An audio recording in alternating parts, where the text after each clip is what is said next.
Peace, peace. You know what it is. It's your man SKYZOO Skyzoo, live out the borough. And this is the NBA Exchange with my man Dexter Henry. You know how you doing it, man. Log on, tap in. Let's get into it.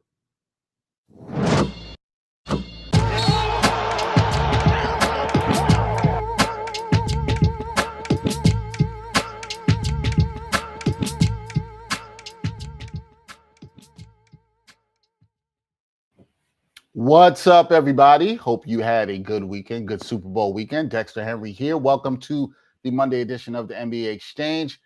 So much to talk about. Last week was so busy with the trade deadline. There was so much. I'm exhausted from it. Everything I had to talk about, all the things we talked about regarding the trade deadline.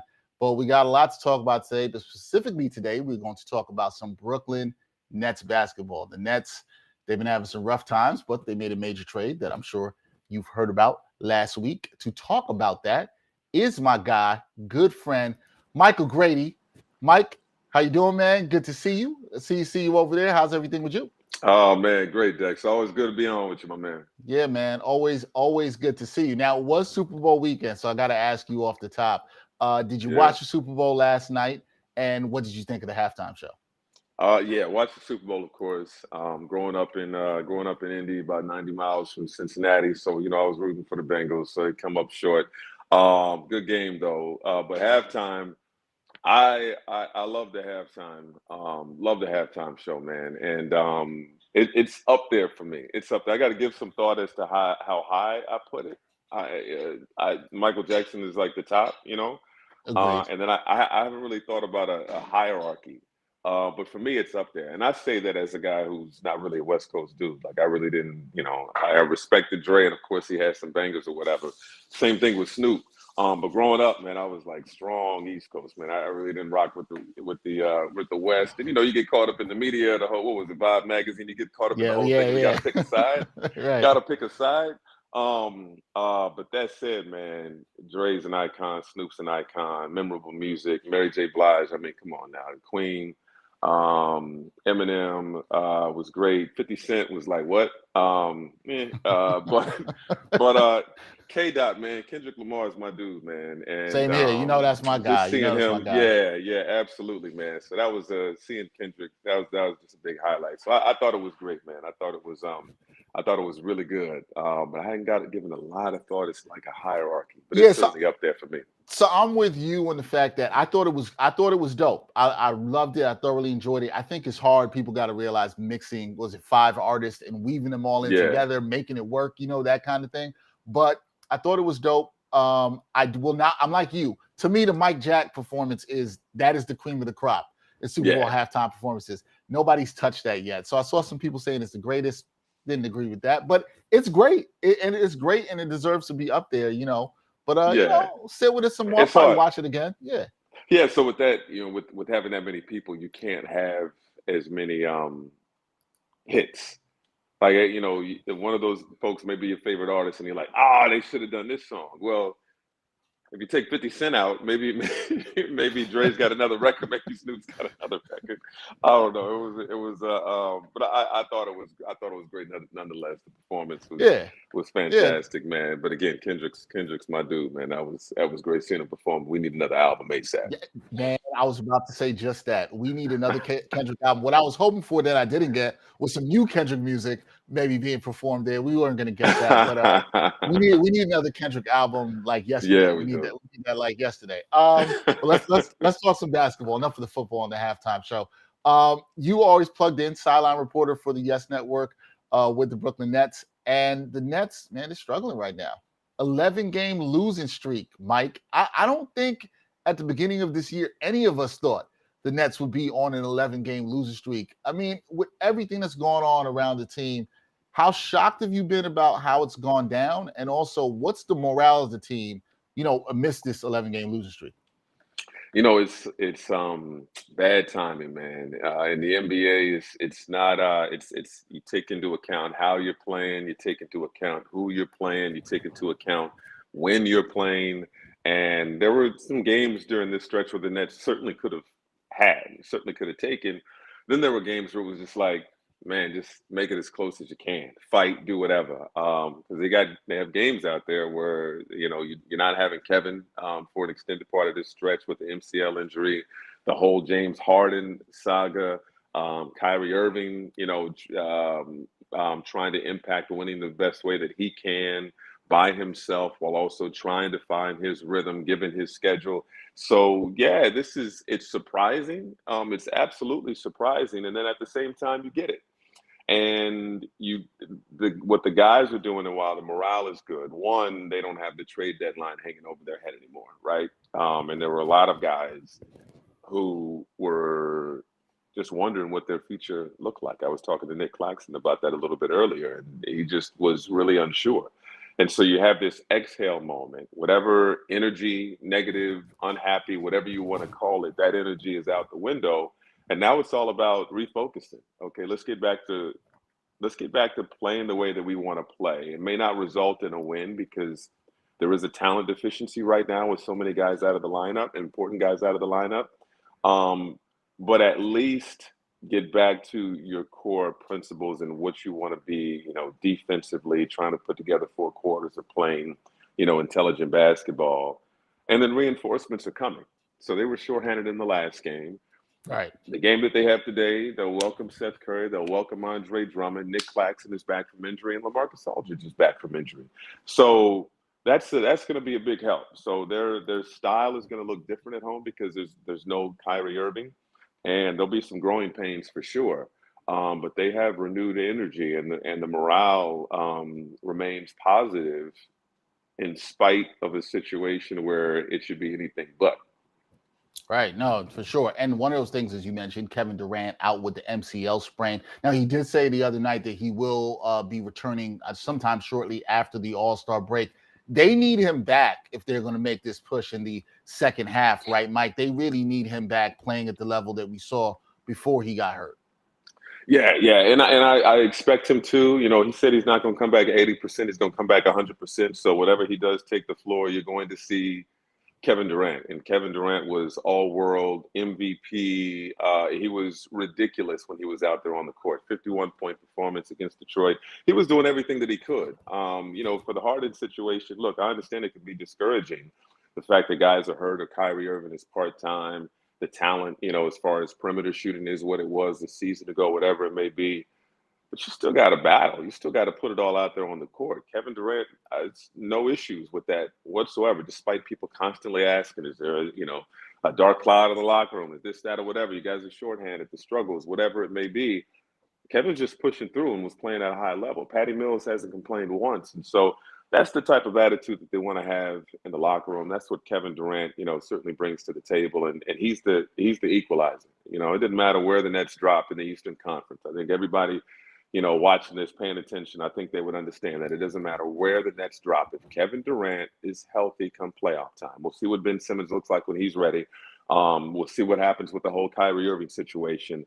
Still, when Kevin Durant is healthy, they are a problem and a threat to win the Eastern Conference. I don't care that they've lost 11 games. I don't care if it grows to 15 games. If Kevin Durant is healthy, they're a problem. And people are quick to jump on this, this downward slope and this valley that the Nets are in right now and writing them off or whatever. But I hear people say, man, you don't want to see Toronto in the playoffs. That's a scary team. Oh man, you don't want to see Cleveland in the playoffs. Are you saying the Nets shouldn't be scared of those teams? Or because they have Kevin Durant, you would be scared of those teams? Why would anybody say, look out for Toronto? I mean, you don't want to see them. You don't want to see them. Right. But then writing off the Nets like they're doomed if Kevin Durant comes back and he's 100%. So that's just like, I get the 11 games is not, I can't sugarcoat that on television. I can't sugarcoat that on social media. It's not good. But it would be extremely idiotic and naive of me to write the team off in terms of what they can do come postseason time, even if they're a 7 seed, 6 seed, 8 seed, even if they have to be in the play-in situation. If they're healthy come playoff time, dog. If nobody wants to see Cleveland, bro, nobody wants to see the Nets with Kevin Durant. Right. I mean, come on, man. So, right. So yeah, that's just my little it's just a little quick PSA. Everybody's right to talk about the situation they're in right now. But let's not forget who Kevin Durant is. They just have to be healthy. If they're not healthy, if they're not 100%, then it's a problem. It's a problem. But if they're healthy, I don't care where they drop in the Eastern Conference. It's going to be an issue for opponents. So And I'll add yes. this too, because Sure. and last little nugget on that too. 8 seed, 7 seed, whatever it may be. Kyrie Irving's situation is not going to work itself out. Well, okay. If it doesn't work itself out, the mandate doesn't change, and they're an 8 seed, but they're healthy come playoff time. Guess who's playing in every game, possible game 7? Kyrie Irving. He can only play road games if they're the lower seed. He's available every game 7, man. So can we just let the season? Let's just let the season ride out. And that was. I went on a little bit of a tangent there. Because I went beyond your question, but no, it's fine, because you actually set up perfectly the next question, right? Which is about Kyrie. You know, I know we had a little interaction. I apologize because I'm forgetting who the reporter was the other day, where he said he doesn't feel guilt for being a part-time player, not having taken the vaccine. It sounds to me for you, and I don't want to put words in your mouth, do you think there should be concern from the Nets and Nets organization players if he doesn't get the vaccine, the mandate doesn't change, that he might not be able to help the Nets as properly as he could down the stretch? I know he can't play right now. What he plays one game, Mike, in the next 8 that he can play. He can't play till the 20. I think it's the 26th against the Bucks. He'll be available for 2 games between now and March 6th, if I'm not mistaken. Right. I'm not mistaken. Do you look at that as I mean, like you said, kind of bad timing, right? Is it bad timing with all this, considering they have a heavy home schedule right now? KD's trying to work his way back from injury. Ben Simmons is trying to get acclimated to the team. This kind of really impacts the team with him not being here, and this is why people have some of that concern. No doubt about it, and a big reason why is you want continuity. You want everybody on the same page. You want those guys to build as much of a chemistry as they possibly can. And if there is, hold on once.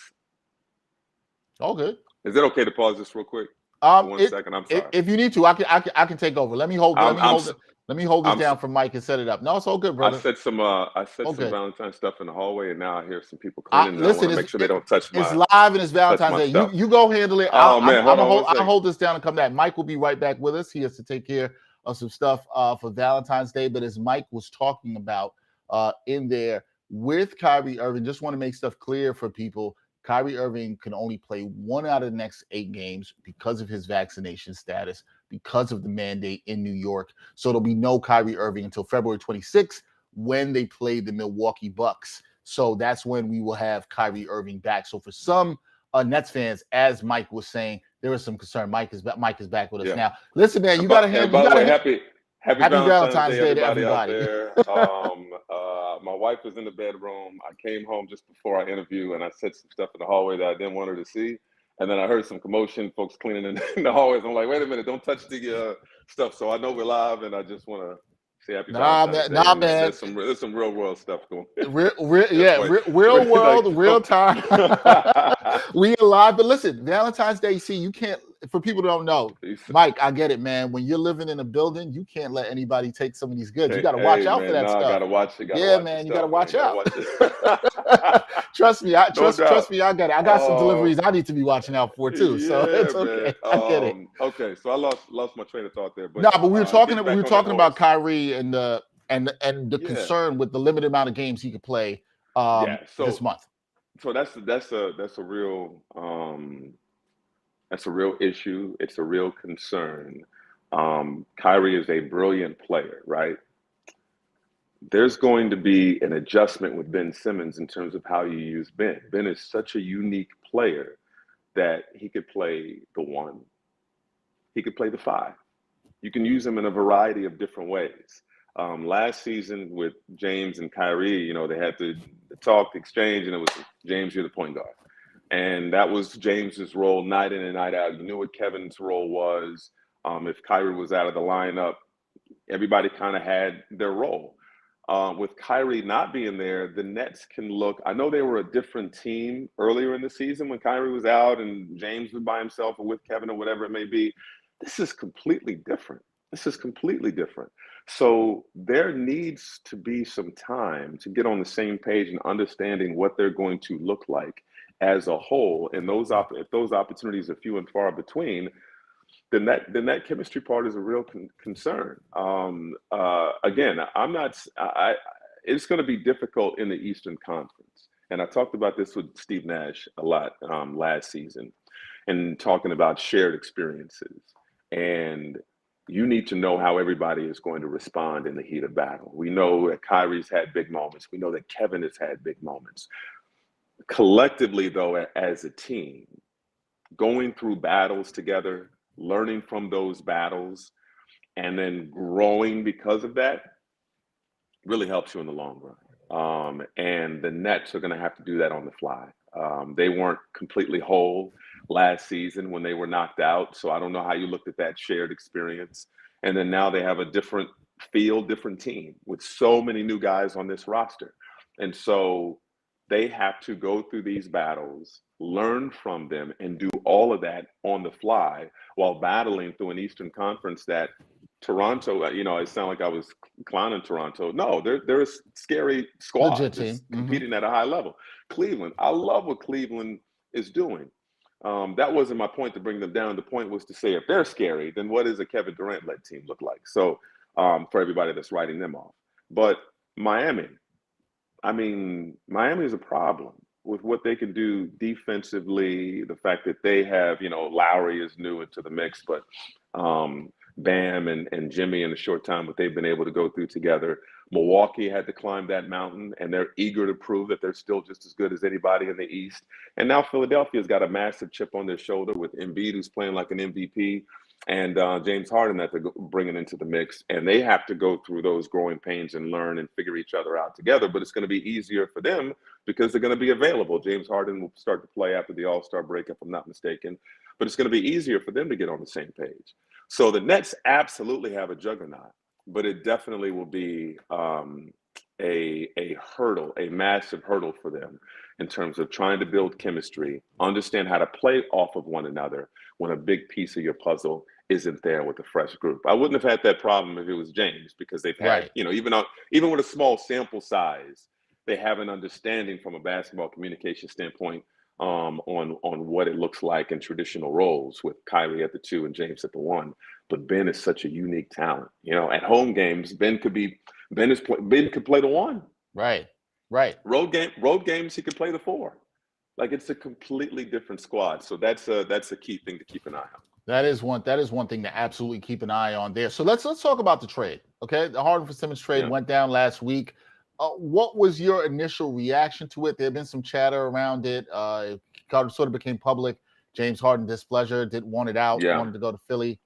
Do you think this is a good move for the Nets? Every time there's a trade, Grady, you hear who won, who lost. You talked about the uniqueness of Simmons. Do you think the Nets are a better team, if healthy and whole, with Simmons on the roster than they had before with Harden on the roster? Yeah, and quick caveat, but my opinions are my own. I don't speak for the franchise here. This is my opinion, and I feel like it was a home run. I feel like it was a home run for the team, and I feel like any franchise feels this way. I come from Indiana. New York is home. Love New York now. It's been 5 years now in New York. I love it. But growing up in Indiana, small market, and you would have guys that would be signed to the Pacers and come from big cities, and sometimes they would embrace Indiana, and sometimes they were like, I'm not really rocking with it. And if as a Pacers fan, if you ever felt like somebody wasn't completely all in, gotta go. Like, you just can't have someone that's just not going to perform for you at a high level. They're not going to be completely locked in. If you have 1 foot in, 1 foot out, it's just not going to work. And as it was appearing that was the case with James Harden, that he just wasn't happy. People can go and find all the reasons why. It doesn't matter. If he's not happy and if it's not salvageable, and he really wants to team up with his boy Morey again and go to Philadelphia, your hands aren't completely tied. You don't feel completely handcuffed, but you have to look into it. And I think the biggest, like the underrated part of initiating this deal, in my opinion, is the Joe Harris injury. And Joe Harris being lost early in the season, and everything that he does for Brooklyn and knocking down perimeter shots, he finishes well at the rim, moves well without the ball, helps with spacing. He is a serviceable defender, high basketball IQ. You really lost that, and you felt it as the season grew. Kevin had to carry a heavy load. James did a lot. They had to do a lot to, compensate for the fact that you didn't have that lethal three-point threat who could give you double figures each and every night and help space the floor.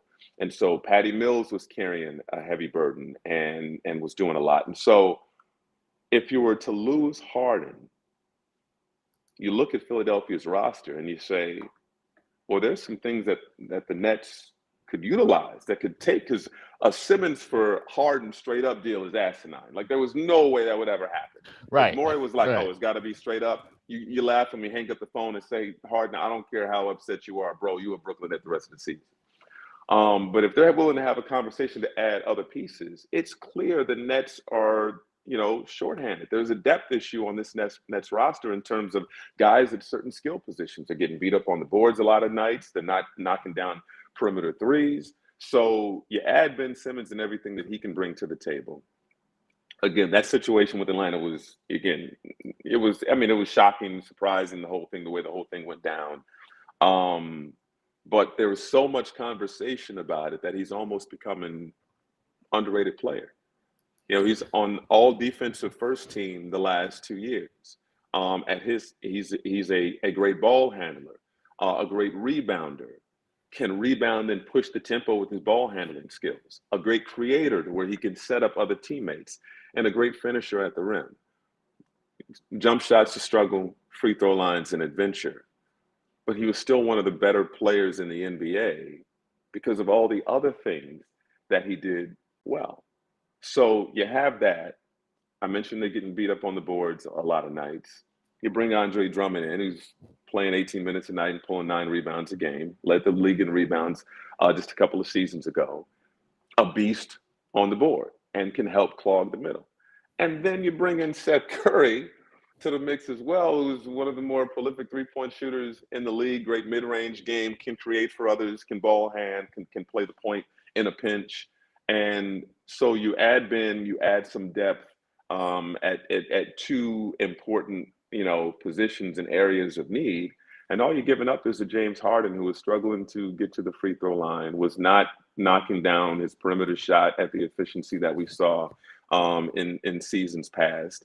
Did not enter the season in the best of shape because of the hamstring injury that he had been dealing with during the offseason. He just wasn't the James that we saw a season ago, and he wasn't happy.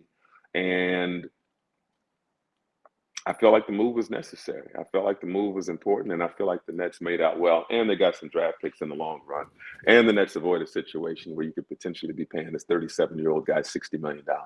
Right. So that's somebody else's problem now. that's somebody else's problem. We see what's happening with Russell Westbrook. It may not be the case for James Harden. James may play at an elite level the next handful of years. But that's something you definitely have to take into consideration when you look at a looming contract like that. And last thing, in addition to all of this, the Nets are at their best when the ball is moving, when players are moving, when they're playing with pace, playing up tempo, and you're keeping the opposition guessing. There were just too many times where the Nets looked predictable offensively with James pounding the air out of the ball. And you want that ball movement. You want that, and so James's style may not have, even though I still feel if the group was 100% healthy, if Kyrie was available for 100% of the games, that's still your championship front runner right there. But in terms of the basketball that they would like to play, I think they're going to get closer to it once everybody's healthy and whole with this new retooled lineup. Yeah, and how Simmons fits, as you talked a little bit about before, will be really interesting, right? You talked about how much you can do with Kyrie. Can't play these home games. He could play the 1. You could play him at the 4. You could play him at the 5. I really, has Nash talked a little bit about how he might use it? I know it's probably early, in terms of that. But you also talked about not how only well he will fit. I thought another point you brought up that was great was the role players they got, getting Curry, getting Drummond, that kind of fit those needs. But I think one thing too is in terms of his fit, Mike, he makes them a better defensive team. You know, Harden was not a plus defender. This guy, as you said, first team all defensive in the NBA the last 2 seasons, was number 2 in defensive player of the year voting last season. This is a guy that the fit. Are you even more excited about what he could bring defensively to the team than offensively? Yeah, look, the Nets have been like beat up defensively lately. I mean, they've been they started off the season very solid defensively, and then as the year went along, and as they started losing bodies, their defensive rating, plummeted. And it's because they lost a lot of defensive guys in the lineup who they're going to be getting back, and then you're welcoming guys who are going to help you in that regard. And so Kyrie, who is going to be on the floor for long stretches when he's available, when he's locked in defensively, I mean, he does a solid job with his activity. Kevin Durant, I don't think gets enough credit for the disruptor that he is defensively and the way that he takes advantage of his length. There's times where I'm like, bro, don't challenge that at the rim because you just don't want him to take a hit, a fall, or whatever it may be. But he puts his body out there on the line and will try to block shots and throw his body around in a way that you don't always see with the guy who is, the caliber player that he is. So you have those two. You bring Ben Simmons, perennial defensive player of the year candidate. You have Andre Drummond, who can help clean up rebounds, which is, again, something that we've seen. The Nets may have a solid defensive possession, but they give up an offensive rebound, give up a putback finish and an and one opportunity or whatever it may be. Drummond in there, man, he's cleaning up. I mean, he's cleaning up the glass and ending strong defensive possessions the way that you want to with the defensive board. And then, of course, you have Nick Claxton, who's going to be returning to the lineup. And he's a guy that's still learning, still figuring things out, but brings a lot of length and has already been one of their more versatile defenders. So from that standpoint, to echo your point, they can do a lot of things defensively and put a lot of lineups out there to really disrupt the opposition. They were an unbelievably prolific offensive team a season ago, and defensively this season, they can be really special once they all get on the same page. There can be a lot of bully ball in this Eastern Conference. Milwaukee, bully ball with Giannis getting downhill and their offensive weapons on that squad. Miami is a bully basketball team with Bam Adebayo, Jimmy Butler, Kyle Lowry. That's a bully ball squad right there. And of course, Philadelphia. Joel Embiid is the MVP right now, and the league's top bully. So the Nets have to bring some physicality, some toughness on the defensive side of the ball. You have a guy in Kevin Durant, who nobody can stop from scoring. Same thing with Kyrie Irving. And now you have role players and Seth Curry and Patty Mills and other guys who are capable of getting buckets, who are going to have less pressure on them once this squad is whole. So a lot to like from a balance standpoint from this Nets team, offensively, but to your point, especially defensively. And Simmons is going to look for those shooters. He's going to try to find those shooters, which they've added now with Seth Curry. So I think that's really going to help. You talked about the East, Mike. So I got to ask you this. This is the $1 million question. Because for some people, we'll say it doesn't matter where the Nets are seated. They could shoot back up the standings, get in the top. Everything's so bunched up in the East, right? They could be in the lower portion of the East. And like you said, every game 7, if the mandate stays the same, they'll have Kyrie. Do you think the Nets will be a playoff team or a play-in team? Right now, if you had to bet, taking the Nets as a playoff or play-in team? From an optimistic standpoint, if Ben and Kevin are available, if not immediately or shortly after the All-Star break, that gives them the better part of a month to get their act together, to get on the same page, even if it's just as again, the mandate doesn't change, even if we're just seeing Kevin and Ben the majority of the time, that is still strong enough defensively and with the talent and scoring and all the things to go out there and potentially go on a run, to close the season. So I don't see them falling. I mean, they may temporarily fall into the play-in. I absolutely do not think that they're staying in the play-in. And the schedule's not easy. The schedule's not easy. You know, the rest of this NBA season, there are a few gimmies. I love how talented the NBA is this season. You know, the talent spread across the league. And the Eastern Conference is just, I mean, it is ridiculous. I mean, it is ridiculous. So, no, I do feel, even with the tough schedule, that the Nets will avoid. Hold on. I got to take that back. Uh-oh. Because I'm thinking 9-10. So I was thinking 9-10. So I'm a little rusty right now. I was thinking 9-10. So basically, will they finish in the top? Will they finish in the top 6 or within not? top 6. Yeah. No, I had to catch myself there. So definitely not 9-10. They're in the 8th spot right now. That's a tough one. That's a tough It is. one. It's a tough question. That's a tough one I right threw it now. at you because I was thinking about it today. Yeah. Forget what I was saying earlier. I had to think about that was for a second. Like, wait a minute, 7-8's got to do. So, I think they could climb into the 6, and that's not just me. That's me, you know, being incredibly optimistic. On one hand, from a health standpoint, from the Nets, but also I have to give these other teams in the East a lot of respect. But I do believe that a squad will slip, and the Nets. And this is one thing that I'll say about Brooklyn.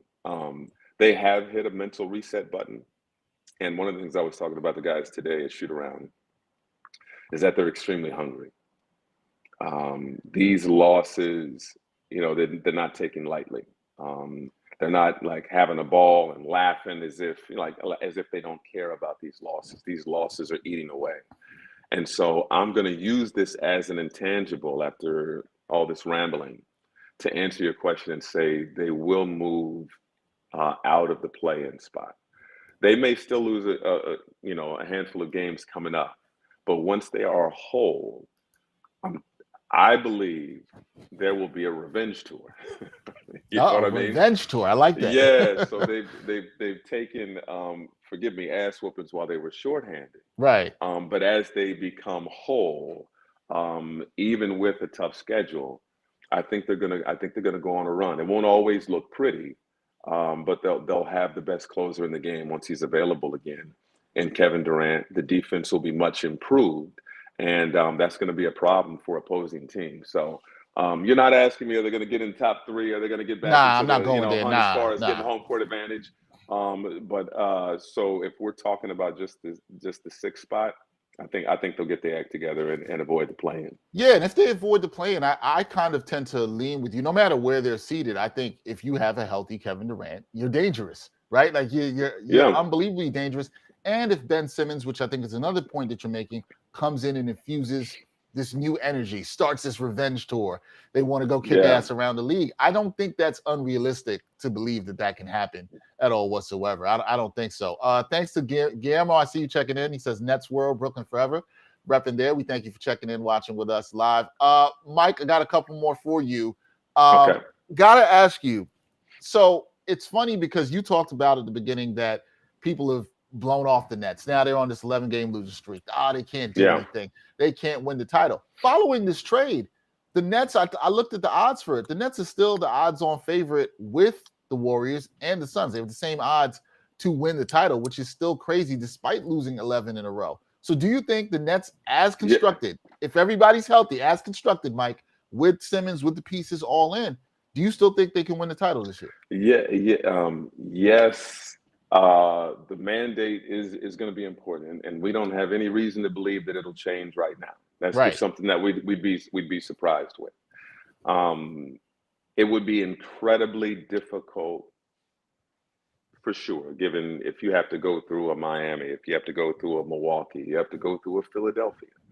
And if you don't have Kyrie for home games, which is what you absolutely want to take advantage of, for sure, right? It's going to be incredibly difficult. That said, Kevin Durant, man, is absolutely ridiculous, man. I've been around a lot of great players, been able to watch a lot of great players up close. But the fact that he is so unaffected on the basketball court, so unfazed, can get to where he want to get to his spots on the floor, and only takes the shots that he wants to take, it's demoralizing for defenses. Does he have cold stretches? Absolutely. But he's a one-man wrecking crew and scary. And now he has reinforcements around him where even without Kyrie Irving, again, I know Ben's not the scorer, but he's a creator, helps you so much defensively, can help the Nets in transition and fast break situations. Andre Drummond with his rebounding, which again, I cannot stress enough. I mean, for Nets fans who've been watching the team, seeing solid defensive possessions end with a tap out offensive board, second look, and a perimeter three or a putback and one or whatever it may be, is crushing. And you have somebody to help with that. I haven't even mentioned LaMarcus Aldridge much in this conversation, but LaMarcus has been huge for the Nets this season. Patty Mills has been huge for the Nets this season. There's a lot of help around Kevin Durant, if whole, if healthy, to where they're a problem even without Kyrie Irving. If Kyrie Irving is available all the games, it's a no-brainer. It's a no-brainer. It's a no-brainer, right? If he's not available, it would be difficult. But I still can't rule it out. I absolutely feel like they're a championship squad, even if Kyrie Irving remains part-time. Again, that may sound incredibly optimistic or whatever it may be, but that's given high praise to the player that I know Kevin Durant is and the defensive potential of this squad once they are whole. Yeah, I think some people may have forgot his performances against Milwaukee last year, where he almost won that series by himself. You remember I was in the building for Game 5. I saw you, and we were just like, man, this is crazy. It's one of the craziest things we ever saw in terms of that performance. So we know. So when I hear you wax poetic about KD, we know what he can do. I think some people have forgotten the impact of how good he is already, just because we've seen a short tailspin. All right. So you're positive. Yeah. You think the Nets can be okay. Go ahead. And here's the one thing to think about and keep an eye on, and this may never happen, but this speaks to how important the continuity is, right? There's going to be a lot of games that Kyrie is not going to be available for. There's a number of home games coming up. There's Knicks games at the Garden he couldn't play in. The Toronto game, as it stands this second, he still would not be eligible to play in. Could you start to think about bringing Kyrie off the bench? If the majority of the games that you're playing are at home, and continuity is extremely important, and chemistry and roles and all those types of things, extremely important. Would you want to have the same starting lineup the rest of the way? If the mandate changes, then you can bring Kyrie back into the starting lineup and everything. But to have a lineup where, again, this late in the season with so many new players, would it make sense to try to have a lineup that everybody can say, this is who we're bringing out as far as our starting five each and every night, as opposed to, well, now let's see how you guys fit with Kyrie in the mix and you're in March. You know what I mean? So the Nets are going to have to be creative in terms of how they integrate Kyrie into their way of doing things while not disrupting the chemistry that they're trying to build on the fly with this trade deadline acquisition. So there's a lot of moving parts and figuring this whole thing out, and they have to figure out how to do it. Yeah, they got to figure out how to do it. Like you said, a lot of moving parts as we go down to the end of the season. Mike, as always, man, appreciate your time. I'm not going to take away time from you on Valentine's Day. We all need to get to we need to handle things with our loved ones and spend that time. But, as usual, I always appreciate you coming on, talking some Nets hoops with you. And people should know, too, you recently did some play-by-play on NBA TV. Saw you up in there. So, onward and upward always. We always see that. No question, brother. Onward and upward. That is Michael Grady from Yes Network, sideline reporter for the Brooklyn Nets. You can catch him on the Yes Network. He is all plugged in with everything with the Brooklyn Nets. That's it for today's show. I'm Dexter Henry. We will be back with another show on Wednesday when my man Gerard Hector will be joining me here on the NBA Exchange. Shorter, later edition of the show today. But if you missed it, you caught this late, you can catch the replay and also check it out on all the podcast streaming services. Mike, good to see you. Until next time, y'all. Peace. Anytime, brother. Appreciate you, man.